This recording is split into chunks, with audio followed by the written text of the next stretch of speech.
Shalom, selamat pagi. Tuhan memberkati kita, tetap semangat, tetap bergantung kepada Tuhan, karena kita tahu bahwa kebahagiaan kita adalah ketika kita bisa selalu mempercayai Tuhan dalam hidup kita. Jangan pernah bergantung dan berharap kepada sesuatu yang bukan Tuhan. Kita masih belajar hidup dalam kebenaran, bahwa aplikasi hidup di dalam kebenaran di mana firman tinggal dalam hidup kita adalah ketika kita sampai menjadi teladan di mana orang bisa melihat firman menjadi darah dan daging di dalam kehidupan kita.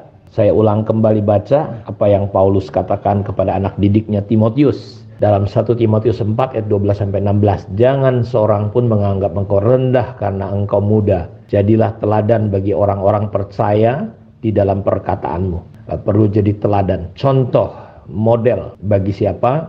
Bagi orang-orang percaya. Sekali lagi, persoalan kita adalah kita punya banyak orang pintar, punya banyak orang yang tahu firman, tetapi saya mau katakan bahwa kita kekurangan orang yang bisa memberikan teladan kepada kita. Hidup saya banyak berubah ketika ada orang yang bisa menaruhkan sesuatu bukan berdasarkan pengetahuan firman, tapi di dalam keteladanan. Karena itu tidak salah Paulus berkata, jadilah teladan bagi orang-orang percaya.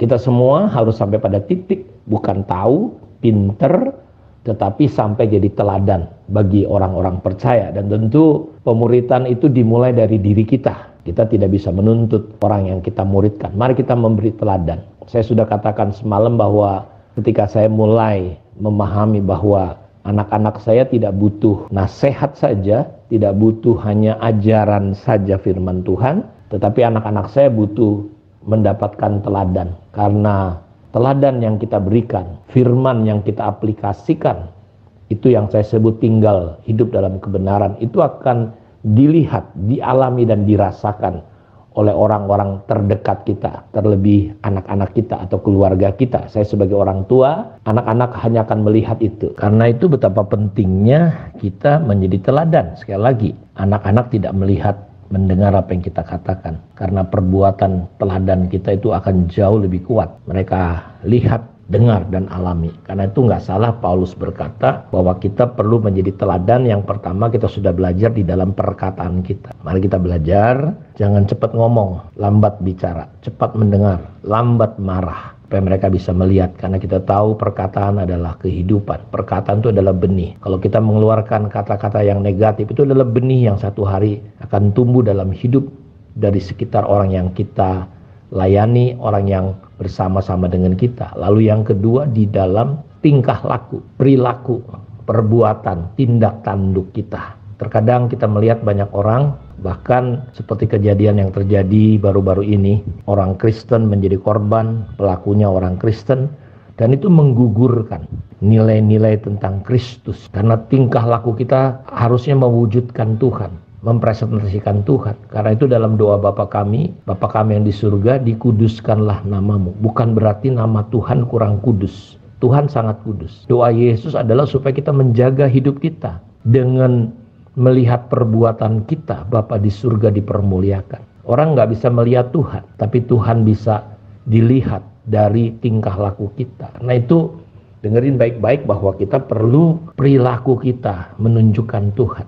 Itu salah satu inti doa Bapa kami, Bapak Ibu. Dan yang ketiga yang hari ini kita ingin coba lihat adalah kita perlu menjadi teladan dalam apa? Di dalam kasih. Bukan hanya perkataan, bukan hanya tingkah laku, tetapi di dalam kasihmu. Ingat, hukum yang pertama adalah kasih. Kasihilah Tuhan Allahmu. Dan hukum yang sama dengan itu adalah kita mengasihi sesama kita. Kasih adalah hal yang diajarkan dalam kitab Ulangan, diajarkan berulang-ulang kepada anak-anak kita waktu duduk, waktu berdiri, waktu berjalan, dimanapun kita berada. Bahkan disuruh untuk kita menaruh semacam statement-statement tentang kasih. Kenapa? Itu hukum yang pertama dan terutama, mengasihi Allah. Dan yang sama dengan itu adalah mengasihi sesama.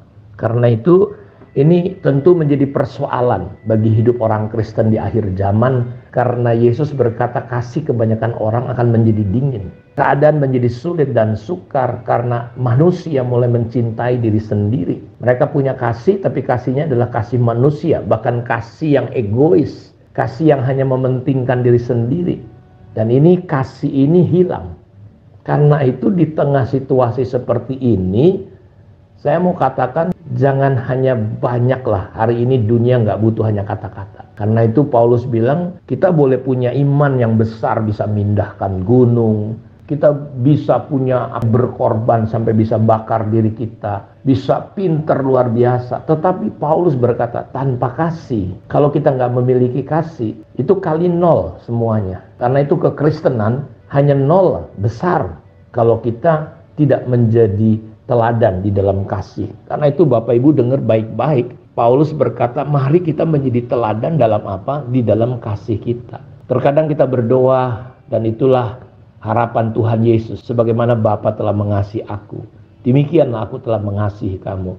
Tinggallah di dalam kasihku. Kenapa? Itu yang kita bahas. Kenapa penting kita tinggal di dalam kasih? Karena ketika kita tinggal di dalam kasih Allah, tentu kasih Allah yang akan kelihatan. Tapi realitanya ketika kita menghadapi banyak hal, kita mengekspresikan bukan kasih Allah tapi kasih manusia. Kenapa penting tinggal di dalam kasih Allah? Karena kasih yang Allah dalam hidup kita, kasih itu bicara tentang Allah, karena Allah disebut kasih.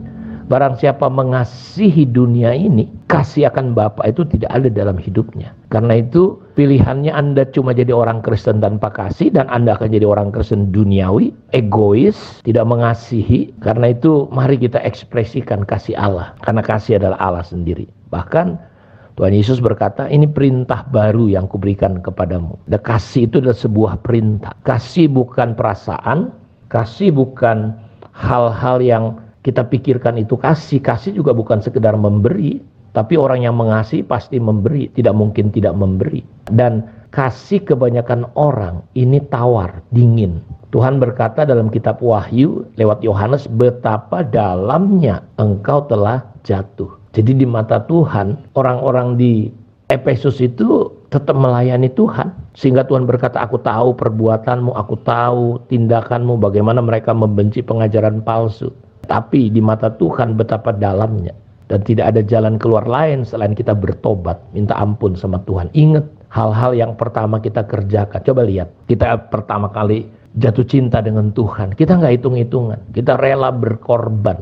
Tidak ada masalah, walaupun sebenarnya ketika kita masuk di gereja di mana kita ada banyak masalah. Tapi kasih itu menutupi banyak dosa. Saudara nggak melihat itu, saudara nggak peduli itu. Tapi ketika saudara kehilangan kasih, tawar hati saudara, saudara akan mulai mempermasalahkan hal-hal yang kecil di dalam keluarga, di dalam gereja. Kita mulai menyoroti. Jadi orang yang kehilangan kasih, matanya begitu tajam untuk menghakimi. Karena kita pindah dari orang Kristen sejati menjadi orang Kristen agamawi. Lihat, orang-orang Kristen yang agamawi kerjanya cuma nuntut harus begini, begini, begini, begini. Walaupun dia sendiri juga nggak sanggup. Kita jatuh kembali ke hukum Taurat.